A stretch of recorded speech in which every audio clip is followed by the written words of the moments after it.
আচ্ছা, এই যে 2 দিন পর পর আপনারা বারিশা হকের পিছনে লাগেন, কেন লাগেন আমি ব্যাপারটা আসলে বুঝি না। এখন আমারে বলবেন যে ওনার পা চাটতে আসছে, কারো পা চাটতে ভাই আমি আসি নাই। আমি বারিশা হককেও ভালোবাসি, আমি তনিকেও ভালোবাসি, বাট মাঝখান দিয়ে এখন যে ট্রোলটা হচ্ছে, যে আপুটা আর বারিশ হককে নিয়ে মঞ্চে উঠা নিয়ে, ওই আপুটাকে আমি পছন্দ করি না। কেন পছন্দ করি না? ওই আপুটাকে অনেক পছন্দ করতাম, বাট ওনার যে ব্যবহার, ওই ব্যবহারের পর থেকে ওই আপুটাকে একদমই পছন্দ করি না।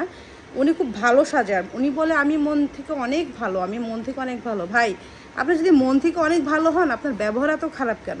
আপনার লাইভে এসে এত বাজে বাজে কথা বলেন, তাহলে আপনার মন ভালো হয় কিভাবে? মানে এইসব বলে যারা পার পেয়ে যান, আর ভিউ ব্যবসা তো সবাই করে, মানে কী বলবার, ভিউ ব্যবসা করতে এখন এর গায়ে এ পড়ে, ওর গায়ে এ পড়ে আর কি, এই অবস্থা। একটা মঞ্চে একটা মানুষ গেছে, ওখানে তো এত ডিসরেসপেক্ট করার তো কিছুই নেই রে ভাই, এটা কেন? মানে এত অহংকার কিসের জন্য, আমি এটাই বলতেছি আর কি।